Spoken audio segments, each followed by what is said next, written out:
우리가 사는 길 보전 기도라는 제목으로 함께 말씀을 나누도록 하겠습니다. 레니 울프가 작사 작곡한 노래가 있죠. 누군가 널 위해 기도하네. 그 1절 가사를 보면 이렇습니다. 마음이 지쳐서 기도할 수 없고 눈물이 빗물처럼 흘러내릴 때 주님은 우리 연약함을 아시고 사랑으로 인도하시네. 누군가 널 위하여 누군가 기도하네. 내가 홀로 외로워서 마음이 무너질 때 누군가 널 위해 기도하네. 여러분, 인생의 쓰라린 어떤 광야의 시간을 지날 때가 있잖아요. 내 주변에 너무 힘든데 아무도 없을 때, 그 지독한 고독과 외로움이 막 밀려 들어올 때, 이 인생을 살아야 하나 말아야 하나, 그런 갈림길에 놓여 있을 때 누군가 은밀한 가운데 나를 위해 기도하는 이가 있다는 사실을 알게 된다면 얼마나 큰 위로가 되고 힘이 되고 또 용기가 되겠습니까? 우리는 힘들어서 죽어가기보다는 때로는 외로움에 견디지 못해서 죽어갈 때가 있습니다. 참 외로움이라는 건 너무너무 고통스러운 거죠. 한 노년의 남편은 아내에게 이런 말을 합니다. 나는 당신이 죽는 순간 따라 죽을 것이다. 언뜻 들으면 순애보 같지만 실상은 이런 겁니다. 당신 없으면 나를 챙겨줄 사람이 없어. 나는 그렇게는 못 살아. 난 그렇게 살 바에 당신 죽을 때 나도 그냥 죽을 거야. 이런 말이 담겨 있는 겁니다. 보이지 않지만 믿는 우리들을 위해 끊임없이 기도해 주시고 돌보시고 인도하시는 예수 그리스도를 바라볼 때 세상과 사람들의 실망스러움과 외로움을 넘어서 크나큰 위로를 받을 수 있습니다. 오늘 주님의 기도는 제자들을 향한 무한한 애정 속에 드려지게 됩니다. 죽음의 길을 가는 순간조차 온통 제자들을 향한 마음으로 간곡히 기도하시는 예수님의 모습 속에서 우리는 따스한 심장을 느끼게 됩니다. 오늘 함께 말씀을 살펴보면서 예수님께서 제자들을 위해 또 우리들을 위해 무슨 기도를 하셨는지를 깨닫기를 바라고 또 그 은혜 안에서 자라고 경계해질 수 있기를 주님의 이름으로 축복합니다. 여러분 11절과 12절을 제가 읽어드리겠습니다. 나는 세상에 더 있지 아니하오나 그들은 세상에 있사옵고 나는 아버지께로 가옵나니 거룩하신 아버지여 내게 주신 아버지의 이름으로 그들을 보존하사 우리와 같이 그들도 하나가 되게 하옵소서. 내가 그들과 함께 있을 때에 내게 주신 아버지의 이름으로 그들을 보존하고 지켰나이다. 그 중에 하나도 멸망하지 않고 다만 멸망의 자식뿐이오니 이는 성경을 응하게 함이니이다. 여기서 우리가 주목할 만한 것은 죽음을 바라보는 예수님의 관점입니다. 여러분도 아시다시피 예수님의 죽음은 일반적인 죽음이 아니죠. 사형에 해당하는 끔찍한 죽음입니다. 그런데 예수님은 이런 죽음을 목전에 앞두고 이렇게 죽음을 표현합니다. 나는 아버지께로 가옵나니. 나는 아버지께로 가옵나니. 예수님은 죽음을 아버지 하나님께로 돌아가는 문으로 보십니다. 예수는 죽음은 끝도 아니고 또 종착지도 아닙니다. 그 문을 열고 들어가는 순간 그토록 뵙고 싶은 아버지가 계시는 곳으로 가는 그 문. 예수님께 죽음은 고통을 넘어서 기쁨과 영광으로 들어가는 문으로 보시는 거예요. 세상에 많은 사람들은 죽으면 끝이다는 생각으로 위안을 삼습니다. 죽을 만큼 여러분 쾌락을 쫓는 자는 그만큼 죽음이 두렵기 때문에 그래요. 죽음과 쾌락은 연동됩니다. 그러나 죽을 만큼 짜릿한 쾌락으로도 실은 해결되지 않는 게 죽음이죠. 죽음은 모든 것을 체념하게 만듭니다. 스콧 리어링과 엘리자베스 키블러 로스라고 하는 현대 죽음학의 창시자로 웰다잉을 주장했던 이미 1900년대 초반부터 이런 작업들이 있었는데요. 요즘도 죽음학에 대한 이야기들이 굉장히 많이 나오죠. 근데 여러 조언과 지혜를 전하는데 일생을 바친 아주 엄청 이쪽 계통에서는 거의 교주와 같을 정도로 대단한 주목을 받는 사람들인데, 정작 자신들의 죽음 앞에 얼마나 무기력한 모습을 보였는지를 알면 그동안 저 사람이 한 말이 과연 맞나 싶을 정도로 타인의 죽음과 자기의 죽음은 전혀 다른 거죠. 예수님께 죽음은 말할 수 없는 고통이었습니다. 그냥 육체적인 죽음을 넘어서 온 인류의 죄를 다 뒤집어 쓰고 죽는 죽음이기 때문에. 그러나 죽음은 아버지께로 가는 길이기에 기꺼운 마음으로 가시죠. 그때 이 세상에 남아있을 제자들을 오히려 기도하는, 나는 이제 아버지께로 가니까, 진짜 가고 싶은 곳으로 나는 가니까 오히려 이제 이 세상에 남아있을 제자들에 대한 애잔한 마음이 있는 거죠. 그 중에 예수님 기도하시는 그 중에 하나가 보전 기도입니다. 11절을 보시면 거룩하신 아버지여 내게 주신 아버지의 이름으로 그들을 보존하사 우리와 같이 그들도 하나가 되게 하옵소서. 제자들을 보존할 수 있는 힘은 어디서 나오냐? 아버지의 이름에서 나온다. 아버지의 이름. 어제도 잠깐 살펴봤는데 이 이름의 힘은 하나님 아버지의 거룩함입니다. 거룩함. 우리는 하나님께서 여러분 올해 여기 와서 이제 또 기도도 하고 그러시는데 유튜브로도 아마 기도를 하실 텐데, 이런저런 상황에서 보호하여 주시길 바라고 또 지켜주시길 바라고 이런 일이 일어나길 바라고 이런 일이 일어나길 바라고 여러 가지 기도 제목거리, 기도거리들이 많이 있으실 거예요.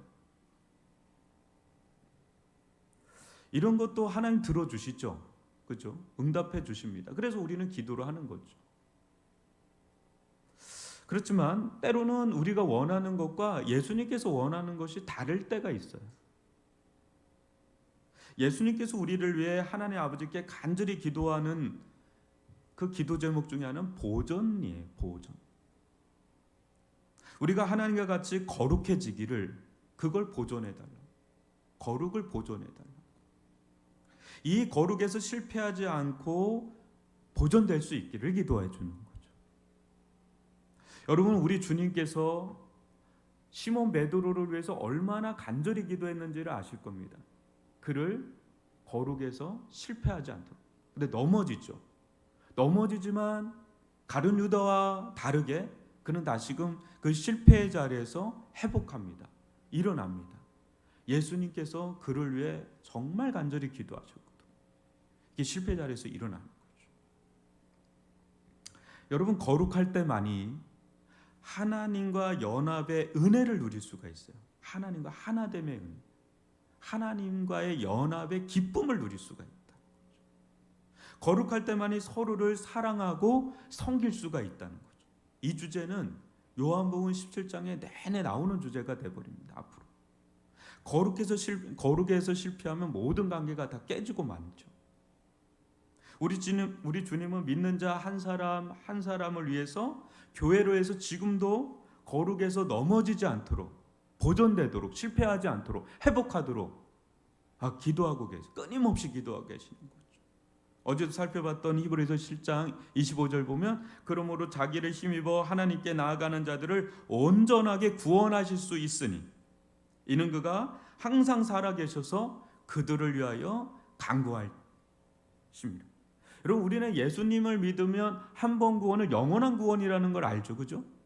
근데 그 구원의 과정을 보면 그냥 한 번 구원했으니까 네가 알아서 이제 구원된다 이런 게 아니라 끊임없이 그가 하나님 나라에 도착할 때까지 끊임없이 친히 간구하고 계시는 그 작업이 있다라는 것을 잊으시면 안 되는 거죠.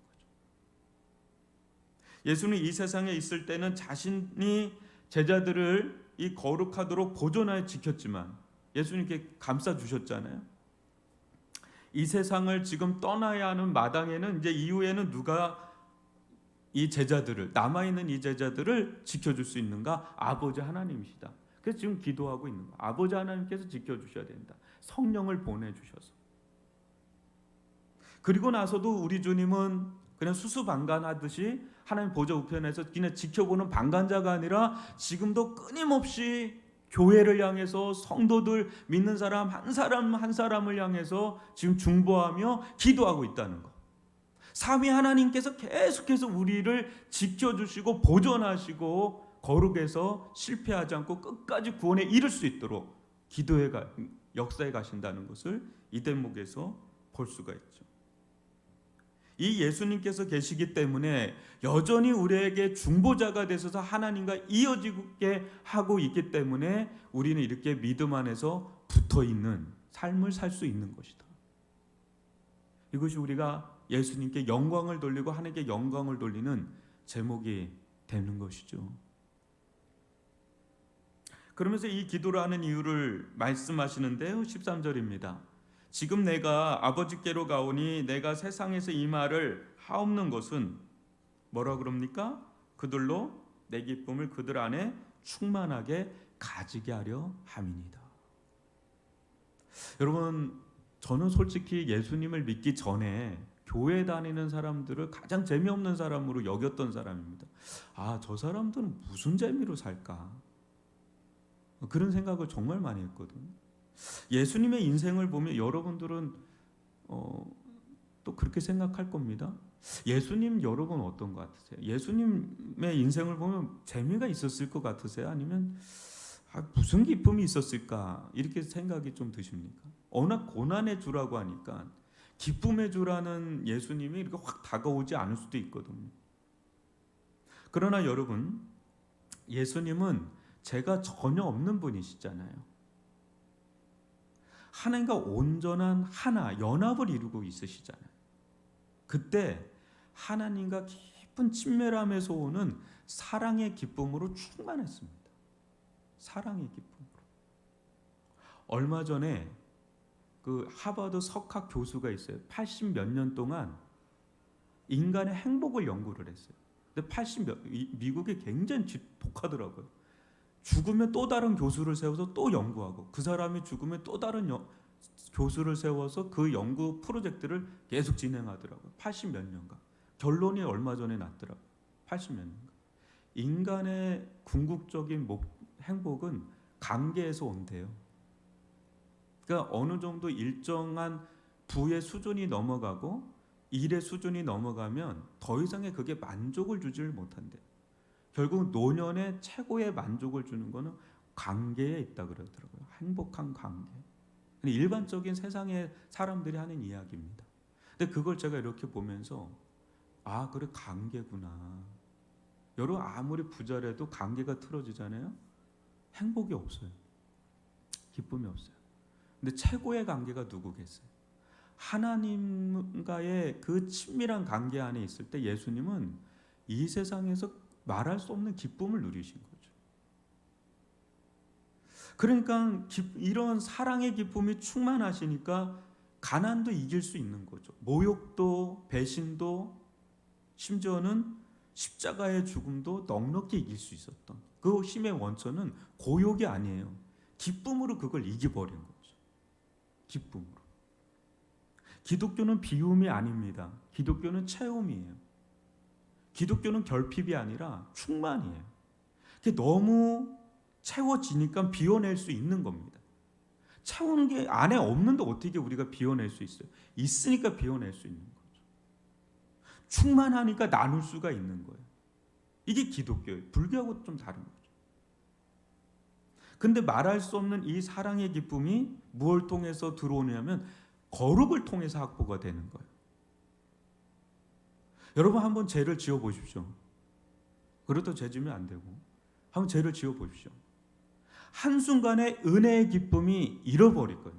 은혜의 기쁨이 한순간에 사라질 거예요. 하나님으로부터 오는 은혜의 기쁨을 한번 잃어보잖아요. 세상 그 무엇이 채워진들 만족이 있는지, 기쁨이 있는지, 행복이 있는지 한번 보세요. 한순간에 사라져요. 그러나 하나님과의 친밀한 관계에서 주어지는 사랑의 기쁨으로 충만해 보십시오. 그러면요, 이거는 내가 뭘 부족한 걸 넘어서 버려요. 사마리아 여인이 그토록 얻고자 한 기쁨의 그 샘물 세상 어디에서 없었죠. 이 남자 만나면 잠깐 좋아요. 근데 또 상처받고, 또 저 남자 만나면 잠깐 좋은데 끊임없는 목마름. 여러분, 마르지 않는 샘물은 오직 하나님의 품 안에 있는 줄 믿습니다. 이 세상 최고의 질 높은 기쁨은 거룩에서 옵니다. 거룩에서. 이 기쁨이 충만하기를 지금 예수님께서 기도하시는 거죠. 우리를 위해서. 물질이 넉넉하다고 무조건 기쁠까요? 물질이 없으면 무조건 그럼 메마를까? 물질이 절대적인 것은 아닙니다. 집이 크다고 무조건 기쁠까? 집이 작으면 무조건 기쁨이 없을까? 몸이 건강하다면 무조건 기쁠까? 몸이 병약하다면 무조건 기쁨이 사라질까? 영향은 받아요. 상대적인 그런 영향은 받아요. 근데 절대적이지는 않다라는 거죠.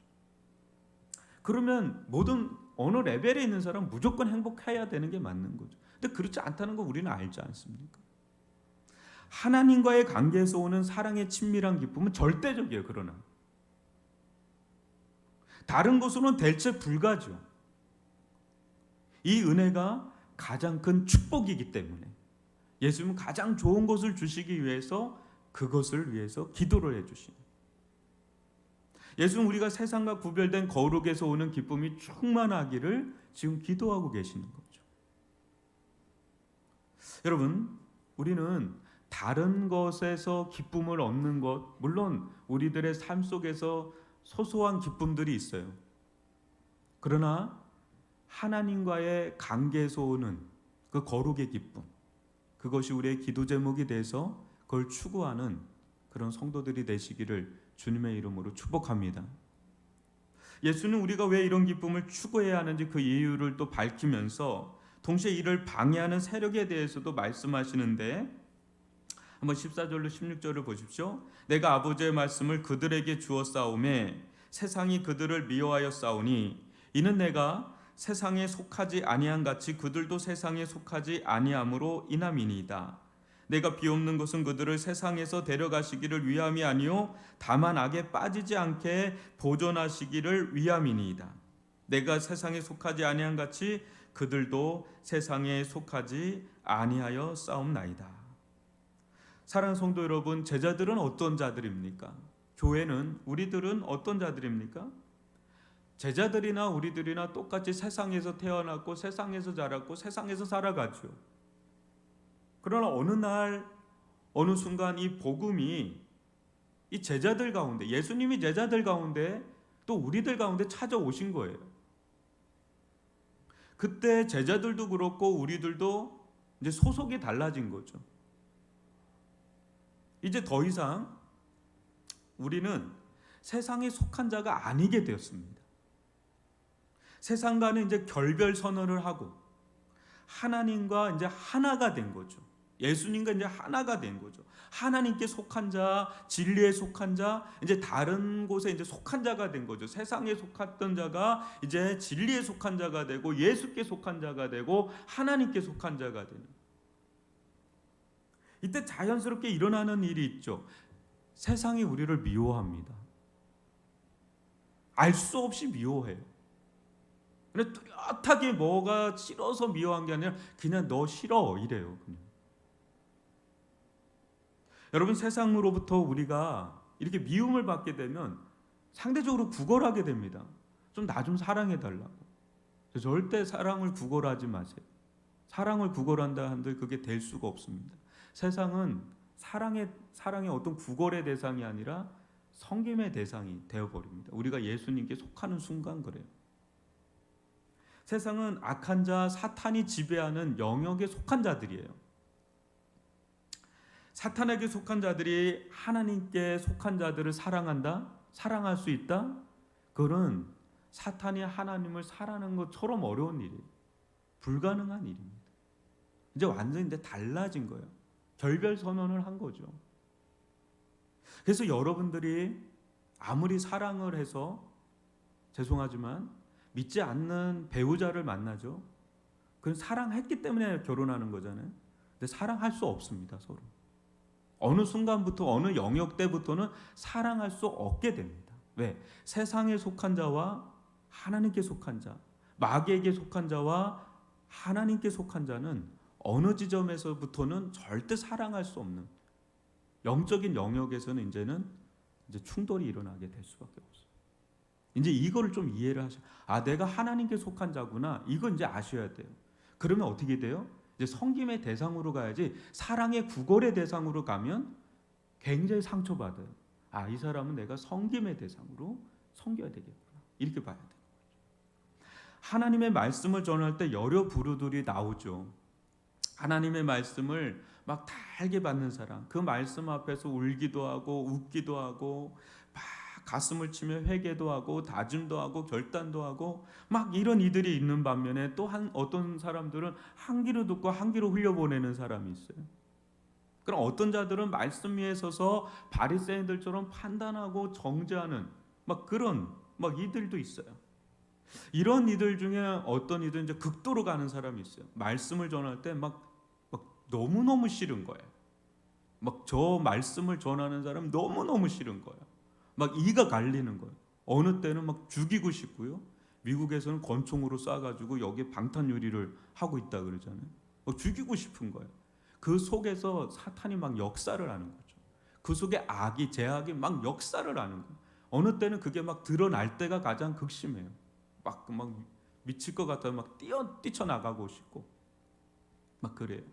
그 다양하게 일어나는 거죠. 너무너무 싫은 거예요. 진리에 속한 사람, 진리의 말씀을 전할 때마다 이 속에서 드러나는 게 달라요. 진리에 속한 사람 너무너무 기쁜 거야. 할렐루야가 터지는 거야.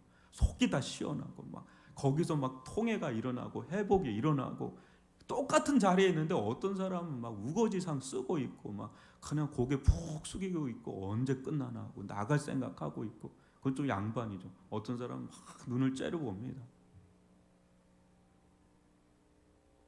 딴 데 쳐다봅니다. 무서워서. 하나님께 속한 자는요, 하나님의 말씀에 반응해요. 겸손하게 반응해요. 말씀 앞에 진실 어리게 회개를 하죠. 여기도 나오는 악은요, 비인격적인 악이 아니라 원어로 보면 인격적인 악한 자로 나옵니다. 우리는 그냥 악이라고 번역했지만 실은 악한 자입니다. 이 악한 자는 이 세상 임금이라는 사탄이에요. 또 사탄에게 사로잡힌 세상을 말하죠. 교회에서도 악한 영에 휘둘리는 자를 의미해요. 교회는 이런 자들로부터 이제 보존돼야 된다, 보호돼야 된다, 지켜줘야 된다. 이 악한 자의 권세는 너무나 강력하기 때문에요. 우리 힘으로는 이길 수가 없어요. 오직 하나님의 권세와 능력으로만 이걸 이길 수 있기 때문에 예수님이 끊임없이 기도하는 이유가 뭐냐? 이 악한 자, 이 사탄으로부터 보존해 달라고 기도를 하는 거죠. 누구를요? 세상이 아니라 믿는 성도들. 사랑하는 성도 여러분, 기도하는 교회는, 기도하는 성도는 약한 것 같지만 강한 자들이 강합니다. 그러나 기도가 사라지는 성도, 기도가 사라지는 교회는 강한 것 같지만 실제적으로 보면 자아가 강해지는 거예요. 영적으로 이제 허약해지는 거죠. 이 코로나 시기에 다 약해졌죠. 왜 약해질까? 지금 기도가 떨어진 거예요. 어떤 교회는 이거를 일찌감치 간파하고 그냥 릴레이 기도를 시킨 거예요. 계속 교회로 오픈해서 기도하셔야 된다고. 그 교회는 더 성장을 해버려요. 그럼 기도는 예수님 마지막 한번 보세요. 능력이 있으신 분도 지금 기도하잖아요. 능력이 없는 우리들은 더 기도가 필요하죠. 무슨 재간으로 이 세상을 우리가 버티면서 이기면서 살아갈 수 있는 재간이 어디 있겠어요? 예수님은 무시로 기도를 하셨죠. 새벽이고 저녁이고. 여러분, 교회는 이리와 같은 세상 한복판에 내몰려 있는 연약한 양떼들과 같죠. 지금 여러분 이렇게 교회에서 우리는 모여있지만 여러분 또 세상으로 나가셔야 되는 그런 분들이잖아요. 얼마나 치열하게 도전을 받습니까? 수많은 세상의 사람들과 같이 엉겨 붙어서 살아가는 삶이라는 게 얼마나 영적으로 치열한 전쟁 같은 삶입니까? 우리에게 필요한 것은 예수님의 보존 기도다. 동시에 우리 또한 예수님의 이름을 의지해서 이 예수님의 보존기도에 참여하고 동참하는 거죠. 하나님 아버지, 저를 악한 자에게서 보호하여 주옵소서. 늘 깨어 있게 하시고 주님의 말씀으로 채워 주옵소서. 주님과 깊은 사귐의 기쁨이 있게 하여 주옵소서. 세상에서는 얻을 수 없는 하나님과의 깊은 친밀한 교제에서 오는 그 기쁨이 내 속에서 솟구쳐 올라서 세상을 넉넉히 이길 수 있게 하여 주옵소서. 거룩하게 하여 주옵소서. 거룩에서 넘어지면 이 기쁨을 잃어버립니다. 주여, 이 기쁨을 회복하기를 원합니다. 저에게 거룩을 회복시켜 주옵소서. 예수님의 이름이, 하나님의 이름이 저를 거룩하게 할 수 있습니다. 하나님의 그 만남, 하나님의 그 성품, 하나님의 그 일을 저에게 행하여 주셔서 저로 하여금 거룩을 회복하게 하시고 그 속에서 오는 하나님으로부터 흘러나오는 그 기쁨을, 신령한 그 기쁨을 회복시켜 주셔서 이 세상을 넉넉히 이겨나갈 수 있게 하여 주시고 악한 자로부터 보호하여 주시고 보존하여 주시고 우리 자녀들을 지켜주시고 우리 가정을 지켜주시고 우리 교회를 지켜주옵소서. 이것이 우리가 예수님의 이 보존기도에 함께 참여해서 함께 기도의 합주회를 아뢰는 거죠. 여러 가지 기도 제목들이 많습니다. 그렇죠? 많아요. 우리 기도 제목들이 많아요. 근데 코로나19를 지나면서 여러분 떨어져 나간 사람들이 한둘이 아니에요. 제가 전에도 얘기했죠. 기독군들이 있었어요. 교회 기독군들이라고 하는 분들이 계세요. 그런 분들마저도 떨어져 나가서 청계산을 가니까 거의 기도하는 사람이 없대요. 그 기도하는 사람들이 있는 거거든. 진짜 기도하는 분들이 있어요. 근데 그런 분들도 없다는 거죠. 지금 그게 우리가 직면하고 있는 이거예요. 근데 이러한 때 우리에게 절대적으로 필요한 거는 예수님의 보존기도예요. 그나마 한국교회나 우리 교회가 이렇게 버티는 건 끊임없이 예수님께서 보존기도를 하시는 거예요. 지금도 거룩하게 붙들어 달라고, 지켜달라고. 저 영혼 우리 한 사람 한 사람들 여러분의 가정을 지금 예수님께서 기도하고 계시기 때문에 그나마 우리가 이렇게 살고 있는 겁니다. 우리가 무슨 재간으로 뭐를 일어날 수가 있겠어요? 다 주님의 은혜가 알게 모르게 우리들 가운데 임하고 있기 때문에 이러한 때 우리도 이 기도에 올라타서 같이 기도의 상승 기류를 타고 같이 기도를 하는 거예요. 많은 기도가 있지만 주님 다른 것보다 거룩을, 기쁨을, 거룩에서 오는 그 기쁨, 아주 질 높은 마르지 않는 그 기쁨을 저희들 가운데 회복시켜 주시고 저희들 가운데 충만하게 하여 주셨어. 어떻게 보면 시간이 갈수록 이 기쁨 안에서 우리가 서나갈 수 있을 때 그 사람이 최고의 인생을 산 사람 아니겠습니까? 하나님 그런 은혜 저의 삶 속에 또 나이가 들어갈수록 더 이런 은혜 가운데 들어갈 수는 없는 겁니까, 주님? 그런 은혜 다시 한번 저에게 생애 잊을 수 없는 하나님의 은혜를 저에게 부어 주옵소서. 이 기도로 하는 저와 여러분이 될 수 있기를 주님의 이름으로 축원합니다.